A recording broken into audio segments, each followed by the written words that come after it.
नमस्कार सांगमाने आसंतु आज एक नुआ कहानी आलोचना करिबा। भवनर भोकिला भोलेनाथ। गोटे गाँ बाहर एक छोट शिव मंदिर थिला, जोठारे जड़े वृद्ध पूजारी रोते। दिने जड़े गरीब माँ निज कुनी पुओ को सही मंदिर द्वार रे छाड़ी चलीगले। बहु खोजाखोजी पर मध्य पूजक शिशुटीर परिवार विषय रे किछि पाई नथिले। गाँर केही सही शिशुटीर पालन करने को राजी न हेबारु पूजक भगवान शिवଙ୍କ इच्छा भावी शिशुटी को निज पाखरे रखी ता ना भोला रखिथिले। गाँ भक्तों ठारू जहाँ किछि मिलुथिला सेथिरे ही संतुष्ट होई भगवान शिव पूजक और शिशु भोलार दिन कौन से प्रकार कटुथिला। जदि कौन दिन अभाव हेउथिला तेबे पूजक शिशु और भगवान को खाइबा को दे निजे गंगा जल पी रही जाउथिले। धीरे धीरे भोला बड़ होबाकू लागिला एवं से पूजकों को तांको काम रे सहाय्य करिबा आरंभ कला। वृद्ध पुरोहितों थकी जाइतिबा हाथ को टिके विश्राम मिलवा आरंभ होला। तेणु से भोला को मंदिर सफा करिबा, भगवान को पूजा करिबा, भोग अर्पण करिबा एवं आरती करिबा पद्धति शिखाइले एवं से निजे भगवान शिवଙ୍କ नाम जप करिबा आरंभ कले एवं कीर्तन रे समय बिताइबा आरंभ कले। दिने से भगवान का नाम शिव शिव शिव जप करी देह त्याग करे। एबे भगवान शिवଙ୍କ व्यतीत भोलार एही संसार रे आउ केही नथिले। पुरोहितଙ୍କ एही तीनोटी कथा से केबे भूली नथिले। प्रथम, भगवान शिव को ताजा गरम रोषेई घरर ही भोग लगा जाए। द्वितीय, भगवान को खाद्य अर्पण न करी निजे किछि खाइबा उचित नुहे। तृतीय, भगवान शिव को विश्वास करी केबे भी किछि संग्रह करिबो नाही, खाद्य मध्य संग्रह करिबो नाही। जदि कौनसी भक्त मंदिर को पूर्वर प्रस्तुत खाद्य किंवा मिठा देई थांती तेबे भोला ताहाको गरीब लोकों को देई दिए। से ताजा और गरम रोषेई तैयारी करी भगवान को अर्पण करुथिला, तापरे निजे प्रसाद ग्रहण करुथिला एवं जदि किछि बंची जाए थाए तेबे से प्रसाद को बांटी देउथिले। जदि रोषेई तैयारी करिबा पई कौनसी सामग्री न थाए तेबे उभय भोले बाबा एवं भोला गंगा जल पी रही जाउथिले। थरे वर्षा ऋतु समय रे एवं 3-4 दिन धरी प्रबल वर्षा जोगु जड़े भी भक्त मंदिर को आसी नथिले। भोला तांको भोले बाबा को गंगा जल ही भोग लगाई और ताहा ही निजे पी देई रहिबाकू बाध्य हेउथिला। भोले बाबा भोलार भक्ति एवं सहनशीलता परीक्षा करुथिले, किंतु शेषर निज भक्त भोगरे छटपट हेउथिबा देखि से निजकू अटकाई न पारी सेठक सेवक रूप नहीं हाथ में खाद्य सामग्री धरी वर्षारे भिजी मंदिर द्वार रे पहुँची। से भोला को डाकी ता हाथ में एक बैग दे कहले जे सेठजी यही कंचा राशन पठाई सेथुरु रोषेई तैयारी करंतु, यहाकू भोग लगांतु एवं निजे मध्य से भोग ग्रहण करंतु एवं मु आसंता काली पुणे आसीबी।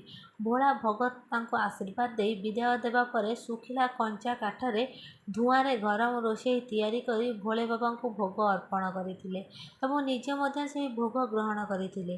वर्षा ऋतु रे भोले बाबा भोला जगत को कंचा राशन देवा पई जड़े सेवक बेशरे आसुथिले एवं निजे मध्य गरम रोषेईर भोग पाउथिले। दिने भोला भगत भाविले जे सेठजी कंचा राशन पठाइबार 4 आस बीतीगलानी, किंतु से निजे भोले बाबा को प्रसाद ग्रहण करने को मंदिर को आसुनाहांती। परदिन भोले बाबा जड़े सेवक बेशरे कंचा राशन पात्र देवाकू आसीथिबा बेले भोला भगत तांको कहले, भाई तुमर धर्मात्मा सेठजी निजे केवे प्रसाद नेबाकू मंदिर को आसी नाहांती, एही कारणरू मोर हृदय बहुत दुखित।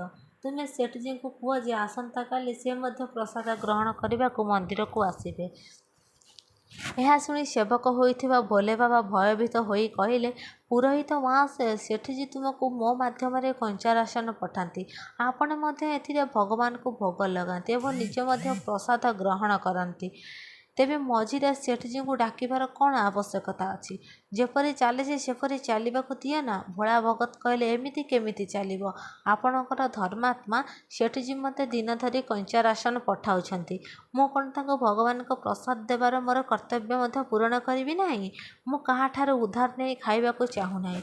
तुमे तुम सेठजी को कुह से जदि आसंता काली भोले बाबा को प्रसाद ग्रहण करिबाकू न आसंती तेबे मु तांको कंचा राशन ग्रहण करिबा बंद करदेबी। सेवक पलटि भोले बाबा निज निरीह जिद्रे थरी उठिले। हृदय रे हसी कहले, वाह, आज ग्रहणकर्ता ही दाता को गाली गुलज करुछि, କିନ୍ତୁ ସରଳ ହୃଦୟର ଭକ୍ତଙ୍କ ଭାବନା ଉପରେ ସେ କହିଥିଲେ, ଠିକ୍ ଅଛି, ପୂଜାରୀ ମହାଶୟ ଆସନ୍ତାକାଲି ନିଶ୍ଚୟ ସେଠଜୀ ମନ୍ଦିରକୁ ପ୍ରସାଦ ଗ୍ରହଣ କରିବାକୁ ଆସିବେ। ପରଦିନ ସକାଳେ ଭୋଲେ ବାବା କ୍ଷୀର ଓ ଅନେକ ଖାଦ୍ୟ ସାମଗ୍ରୀ ନେଇ ସେବକ ଦ୍ୱାରରେ ମନ୍ଦିରରେ ପହଞ୍ଚିଲେ। ଭୋଳା ଆଶ୍ଚର୍ଯ୍ୟ ହୋଇ କହିଲେ, ଭାଇ, ଆଜି ଏତେ କଞ୍ଚା ରାସନ କାହିଁକି ଆଣିଛ? ଭୋଲେ ବାବା କହିଲେ, ପୁରୋହିତ ମହାଶୟ, ଆପଣ ଭୁଲି ଯାଇଛନ୍ତି କି ଆଜି ଆପଣ ସେଠଜୀଙ୍କୁ ପ୍ରସାଦ ପାଇଁ ଆମନ୍ତ୍ରିତ କରିଛନ୍ତି। ତେଣୁ ଆପଣ ତାଜା ରୋଷେଇ ତିଆରି କରନ୍ତୁ ଏବଂ ଭୋଲେ ବାବାଙ୍କୁ ଭୋଗ ଅର୍ପଣ କରନ୍ତୁ। ଭୋଳା ଭଗତ କହିଲେ, ହଁ, ସେଠଜୀ କେଉଁ ସମୟରେ ଆସିବେ ମୋତେ କୁହ। ସେବକ ହୋଇଥିବା ଭୋଲେ ବାବା ଖୁସି ହୋଇ ସେଠଜୀଙ୍କ ଆଗମନ ସମୟ କହିଲେ। ଏବେ ଭୋଲା ଭଗତଙ୍କ ଇଚ୍ଛା ପୂରଣ କରିବା ପାଇଁ ଭୋଲେ ବାବା କୈଳାସରେ ସେଠ ରୂପ ନେବା ଆରମ୍ଭ କଲେ। ଏଠାରେ ଅନ୍ନପୂର୍ଣ୍ଣା ମାତା ପାର୍ବତୀଜୀଙ୍କ ନନ୍ଦୀଙ୍କ ଠାରୁ ଜଣେ ପ୍ରିୟ ଭକ୍ତଙ୍କ ପାଖକୁ ଯିବାର ଖବର ଶୁଣି କିପରି ପଛରେ ରହିପାରିବେ? ଭୋଲେ ବାବା ତାଙ୍କ ବେକରୁ, ମୁଣ୍ଡରୁ ମାଳ, ଶରୀରରେ ଥିବା ଭସ୍ମ, ଅଣ୍ଟାରେ ପିନ୍ଧିଥିବା ବାଘ ଏବଂ ହାତ ଓ କାନରେ ପିନ୍ଧିଥିବା ସାପର ମାଳ ବାହାର କରିଥିଲେ। ସେ ଏକ ସୁନ୍ଦର ମଖମଲି କୁର୍ତ୍ତା ପିନ୍ଧିଥିଲେ। ତାଙ୍କର ଜଟାକୁ ସିଧା କରିଥିଲେ। ସେଥିରେ ଗଙ୍ଗା ଏବଂ ଚନ୍ଦ୍ରକୁ ଲୁଚାଇଥିଲେ ଏବଂ ଉପରୁ ଏକ ସୁନ୍ଦର ରଙ୍ଗୀନ ପଗଡ଼ି ପିନ୍ଧିଥିଲେ। ସର୍ବଦା ଖାଲି ପାଦରେ ଚାଲୁଥିବା ଭୋଲେନାଥ ଆଜି ତାଙ୍କ ପାଦରେ ରେଶମ ଜୋତା ପିନ୍ଧିଥିଲେ ଏବଂ ତାଙ୍କ ହାତର ତ୍ରିଶୂଳ ଏବଂ ଡମ୍ବୁରୁ ଭୋଲେ ବାବା ନନ୍ଦୀଙ୍କୁ ଦେଇଥିଲେ ଏବଂ ହାତରେ ଏକ ସୁନ୍ଦର ବାଡ଼ି ଧରି ସେ ପାର୍ବତୀକୁ ପ୍ରସ୍ତୁତ ହେବା ପାଇଁ ଅପେକ୍ଷାରେ କୈଳାସ ଉପରେ ଚାଲିବା ଆରମ୍ଭ କରିଥିଲେ। ଏଠାରେ ପାର୍ବତୀଜୀ ଘଣ୍ଟା ଘଣ୍ଟା ଧରି ପ୍ରସ୍ତୁତ ହେବାରେ ବ୍ୟସ୍ତ ଥିଲେ। ଆଜି ସେ ଏକ ସୁନ୍ଦର ବନାରସୀ ଶାଢ଼ୀ ବାହାର କରି ପିନ୍ଧିଥିଲେ ଯାହାର ରଙ୍ଗ ସେଠ ରୂପୀ ଶିବଙ୍କ କୁର୍ତ୍ତା ସହ ମେଳ ଖାଉଥିଲା। ପାର୍ବତୀଜୀ ସୁନା, ରୂପା, ହୀରାର ଅଳଙ୍କାର ପିନ୍ଧି ଏକ ସୁନ୍ଦର ପର୍ସ ଧରିଥିଲେ। ଆଉ ଭୋଲେ ବାବାଙ୍କ ବାରମ୍ବାର କଣ୍ଠଧ୍ୱନି ଶୁଣିବା ପରେ ଶ୍ରୀଙ୍ଗାର କୋଠରୀରୁ ବାହାରକୁ ଆସିଥିଲେ। ପାର୍ବତୀଜୀ ଶିବ ଯେତେବେଳେ ସେଠ ସେଠାନୀ ବେଶରେ ପରସ୍ପରକୁ ଦେଖିଲେ, ସେମାନେ ପରସ୍ପରକୁ ଦେଖି ଆଶ୍ଚର୍ଯ୍ୟ ହୋଇଗଲେ। ଏତେ ସୁନ୍ଦର ରୂପ ସେମାନେ ପୂର୍ବରୁ କେବେ ଦେଖିନଥିଲେ। ଭୋଲେ ବାବା ଓ ମାତା ପାର୍ବତୀଜୀ ସେଠ ସେଠାନୀର ରୂପ ନେଇ କୈଳାସରୁ ନିଜ ଭକ୍ତଙ୍କ ଉପରେ ଭୋଜି ଖାଇବାକୁ ଯାଇଥିବା ବେଳେ ଗଣେଶଜୀ, କାର୍ତ୍ତିକେୟଜୀ, ନନ୍ଦୀଜୀ, ଋଷିମୁନି ଏବଂ ଅନ୍ୟାନ୍ୟ ଦେବାଦେବୀମାନେ ମଧ୍ୟ ସେମାନଙ୍କୁ ଦେଖି ଆଶ୍ଚର୍ଯ୍ୟ ହୋଇଗଲେ। ଶିବ ହାତରେ ବାଡ଼ି ବୁଲାଇ ବୁଲାଇ ପୃଥିବୀରେ ଚାଲି ଚାଲି ଆଗକୁ ବଢ଼ୁଥିଲେ ଆଉ ତାଙ୍କ ପଛରେ ତାଙ୍କ ପାଖରେ ପର୍ସ ଧରି ମା ପାର୍ବତୀଜୀ ପାଉଁଜିର ମଧୁର ଶବ୍ଦ କରି ଆଗକୁ ବଢ଼ୁଥିଲେ। ଏଠାରେ ଭୋଳା ଭଗତ ଆଜି ସକାଳୁ ସେଠଜୀଙ୍କୁ ସ୍ୱାଗତ କରିବା ପାଇଁ ବିଭିନ୍ନ ପ୍ରକାର ଖାଦ୍ୟ ପ୍ରସ୍ତୁତିରେ ବ୍ୟସ୍ତ ଥିଲେ। କିନ୍ତୁ ଆଜି ତାଙ୍କୁ ସେଠଜୀଙ୍କ ଭଗବାନଙ୍କୁ ପ୍ରସାଦ ଦେବାର ଥିଲା, ଯିଏ ଅନେକ ମାସ ଧରି ଭଗବାନଙ୍କୁ କଞ୍ଚା ରାସନ ପଠାଇଥିଲେ। ତେଣୁ ଆଜି ସେ ନିଜର ସମସ୍ତ ରୋଷେଇ ଛାଡ଼ି ଦେଇଥିଲେ। ସେଠଜୀଙ୍କର ଦ୍ୱାରା ପଠାଯାଇଥିବା ଚାଉଳକୁ ଧୋଇ କ୍ଷୀରି ତିଆରି କରି କମ୍ ଆଞ୍ଚରେ ରୋଷେଇ କରି ମୋଟା କରି ସେଠଜୀଙ୍କ ଦ୍ୱାରା ପଠାଯାଇଥିବା କାଜୁ, ବାଦାମ, ପିସ୍ତା ଓ କେଶର, କିସମିସ ମିଶାଇଥିଲେ। ଲଙ୍କା, ଅଦାକୁ ଛେଚି କରି ବାଜରା, ବେସନ ଓ ଗହମ ଅଟାରେ ଭର୍ତ୍ତି କରି ମୋଟା ମିକ୍ସଟିକଟ ତିଆରି କରିଥିଲେ। ରୋଷେଇ ତିଆରି କରିବା ପରେ ଭୋଳା ଭଗତ ପୁଣି ଥରେ ଗାଧୋଇବାକୁ ଯାଇଥିଲେ, ଯେପରି ସେ ସ୍ୱଚ୍ଛ ପୋଷାକ ପିନ୍ଧି ଭୋଲେ ବାବାଙ୍କୁ ଭୋଗ ଅର୍ପଣ କରି ସେଠଜୀଙ୍କୁ ପ୍ରସାଦ ଦେଇପାରିବେ। ସେତେବେଳେ ଭୋଲା ଭଗତ ଗାଧୋଇ ସାରି ଫେରିଲେ। ସେ ଦେଖିଲେ ଯେ ସେଠଜୀ ନିଜେ ପ୍ରସାଦ ଗ୍ରହଣ କରିବାକୁ ଆସିଛନ୍ତି, କିନ୍ତୁ ତାଙ୍କ ସହ ତାଙ୍କର ସେଠାନୀଜୀ ମଧ୍ୟ ଆସିଥିଲେ। ଭୋଳା ସଙ୍ଗେ ସଙ୍ଗେ ଦୁହିଁଙ୍କୁ ରାମ ରାମ କହି ଆସନ ଗ୍ରହଣ କରିବାକୁ ଦେଇ କହିଲେ, ଭୋଲେ ବାବାଙ୍କୁ ଭୋଗ ଅର୍ପଣ କରି ମୁଁ ଆସିବି ଏବଂ ତାପରେ ମୁଁ ଆପଣଙ୍କୁ ପ୍ରସାଦ ଅର୍ପଣ କରିବି। ଭାବନା ପାଇଁ ଭୋକିଲା ଭୋଲେ ବାବା, ପୁରୋହିତ ମହାଶୟ, ଭଗବାନଙ୍କୁ ଶୀଘ୍ର ଖାଦ୍ୟ ଅର୍ପଣ କର, ମୁଁ ଭୋକ ସହିପାରିବି ନାହିଁ। ଭୋଳା ଭଗତ କହିଲେ, ସେଠଜୀ, ମୋତେ ମଧ୍ୟ ଭୋକ ଲାଗୁଛି, କିନ୍ତୁ ମୁଁ ମୋର ଭୋକ ଯୋଗୁଁ ଭଗବାନଙ୍କ ପୂଜା କରିବାକୁ ଭୁଲି ନାହିଁ।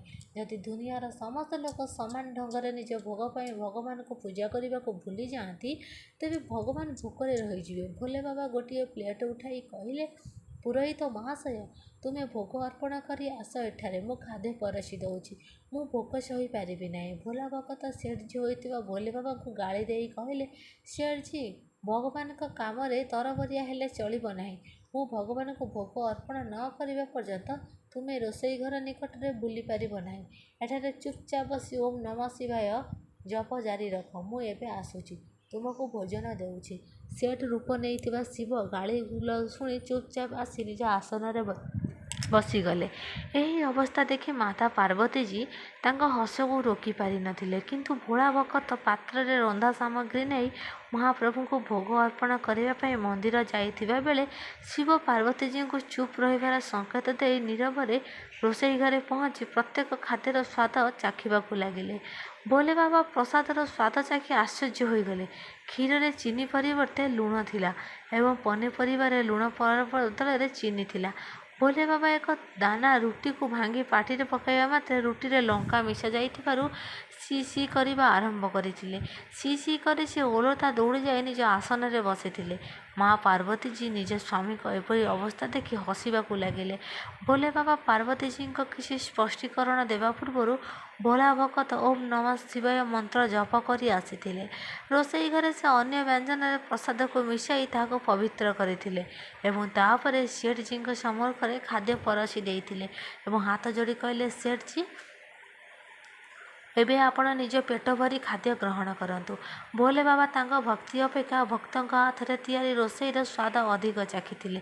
ତେଣୁ ଏହା ଗ୍ରହଣ କରିବା ବିଷୟରେ ଶୁଣି ତାଙ୍କ ଝାଳ ବୋହିବାକୁ ଲାଗିଲା। କେତେବେଳେ ଭୋଳାଙ୍କ ମୁହଁ ତ କେତେବେଳେ ମାତା ପାର୍ବତୀଜୀଙ୍କ ମୁହଁ ଦେଖିବାକୁ ଲାଗିଲେ। ଭୋଲା ସେଠଜୀଙ୍କ ଶିଥିଳତାକୁ ସହ୍ୟ କରିପାରିଲେ ନାହିଁ ଏବଂ କହିଲେ, ସେଠଜୀ, ସେତେବେଳେ ଆପଣ ପ୍ରସାଦ ଗ୍ରହଣ କରିବା ପାଇଁ ଏତେ ବ୍ୟାକୁଳ ହୋଇଯାଇଥିଲେ, ତ ଏବେ ପ୍ରସାଦ ଗ୍ରହଣ କାହିଁକି କରୁନାହାନ୍ତି? ଆପଣ ପ୍ରସାଦ ଗ୍ରହଣ କଲେ ହିଁ ତ ମାତାଜୀ ପ୍ରସାଦ ଗ୍ରହଣ କରିବେ, ତାପରେ ମୁଁ ମଧ୍ୟ ପ୍ରସାଦ ଖାଇବି। ଭୋଳାଙ୍କ ଚିତ୍କାର ଶୁଣି ଭୋଲେ ବାବା ଚୁପଚାପ୍ କ୍ଷୀର ପାତ୍ର ଉଠାଇ ସମସ୍ତ ଲୁଣିଆ କ୍ଷୀର ଗ୍ଲାସ୍ ପିଇଥିଲେ। ଗ୍ଲାସ୍ ଖାଲି ହୋଇ ହିଁ ଥିଲା କି ଭୋଳା ଏହାକୁ ପୁଣି ଭରିଦେଲେ। ମହାପ୍ରଭୁ ଆଜି ତାଙ୍କ ପ୍ରିୟ ଭକ୍ତଙ୍କ ଦ୍ୱାରା ଦିଆଯାଇଥିବା ଭୋଗରେ 2 ଗୁଣ ଅଧିକ ସ୍ୱାଦ ଅନୁଭବ କରିବାକୁ ଲାଗିଲେ। ଭୋଳା ପରଷିବା ଜାରି ରଖିଲେ ଏବଂ ଭୋଲେ ବାବା ପିଇ ଚାଲିଲେ। ଜଗତ ମାତା ପାର୍ବତୀଜୀ ଉଭୟ ଭକ୍ତ ଓ ଭଗବାନଙ୍କ ପ୍ରେମ ଦେଖି ମୋହିତ ହୋଇଗଲେ। ଏବେ ପୁରା ରୋଷେଇ ଘର ସରିବା ପରେ ଭୋଲେ ବାବା ଜୋରରେ ଠୋକ୍କାର ମାରିଲେ। ଭୋଳାର ଧ୍ୟାନ ଫେରିବା ପରେ କହିଲା, ୱାଓ ସେଠଜୀ, ୱାଓ, ମୁଁ ହିଁ ଏତେ କମ୍ ରୋଷେଇ ତିଆରି କରିଥିଲି। ଯଦି ଆପଣ ପ୍ରସାଦ ଖାଇବାକୁ ଏତେ ଭଲ ପାଆନ୍ତି, ତେବେ ମୁଁ ଆହୁରି ଅଧିକ ରୋଷେଇ ତିଆରି କରିଥାନ୍ତି। ଭୋଲେ ବାବା ପେଟରେ ହାତ ରଖି ପାର୍ବତୀଜୀଙ୍କୁ ଦେଖି ହସିଲେ ଏବଂ କହିଲେ, ପୁରୋହିତ, ମୁଁ ପ୍ରତିଦିନ ଏତେ ଖାଇବି କେଉଁଠୁ? କିନ୍ତୁ ଆଜି ପ୍ରସାଦ ଏତେ ସ୍ୱାଦିଷ୍ଟ ହୋଇଥିଲା ଯେ ମୁଁ ନିଜକୁ ନିୟନ୍ତ୍ରଣ କରିପାରିଲି ନାହିଁ ଏବଂ ଖାଇବାକୁ ଲାଗିଲି। କିନ୍ତୁ ତାପରେ ଭୋଳା ଭକ୍ତ କ୍ରୋଧିତ ହୋଇ କହିଲେ, ସେଠଜୀ, ତୁମେ ଏହା ଠିକ୍ କହୁଛ, କିନ୍ତୁ ମାତାଜୀ ଭୋକିଲା ରହିଗଲେ। ମାତା ପାର୍ବତୀ ଭୋଳାଙ୍କ ରୋଷ ହୋଇଥିବା ମୁଖ ଦେଖିପାରିଲେ ନାହିଁ। ସେ ନିଜ ପାଟିରେ 4 ବୁନ୍ଦା ବଳକା କ୍ଷୀରି ପକାଇଦେଲେ। ଭୋଲେ ବାବାଙ୍କ ଦ୍ୱାରା ଭୋଗ ହୋଇଥିବା ଏହି ପ୍ରସାଦ ଏକ ଚମତ୍କାର ଅଲୌକିକ ସ୍ୱାଦରେ ଭରି ଯାଇଥିଲା।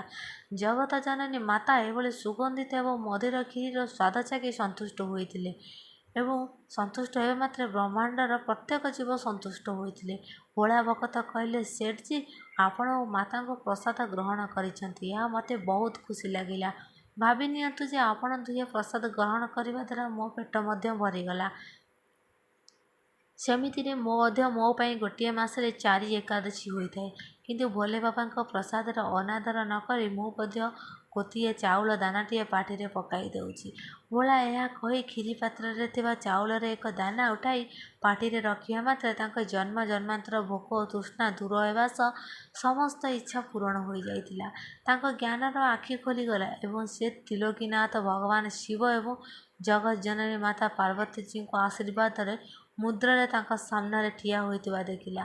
ଭୋଳା ଦୌଡ଼ି ଯାଇ ସେମାନଙ୍କ ପାଦ ତଳେ ପଡ଼ିଗଲା ଏବଂ କିଛି ହିଁ ସମୟ ମଧ୍ୟରେ ସେ ତାଙ୍କ ସହ ସମାହିତ ହୋଇଗଲା। ଭିଡ଼ିଓଟି ଭଲ ଲାଗିଥିଲେ ଭିଡ଼ିଓଟିକୁ ଲାଇକ୍ କରନ୍ତୁ, ଆପଣଙ୍କର ସାଙ୍ଗମାନଙ୍କ ସହ ସେୟାର କରନ୍ତୁ ଓ ଚ୍ୟାନେଲରେ ନୂଆ ହୋଇଥିଲେ ଚ୍ୟାନେଲକୁ ନିଶ୍ଚୟ ସବସ୍କ୍ରାଇବ୍ କରନ୍ତୁ। କମେଣ୍ଟ ବକ୍ସରେ ହର ହର ମହାଦେବ ନିଶ୍ଚୟ ଲେଖନ୍ତୁ। ରହିଲି, ଜୟ ଜଗନ୍ନାଥ।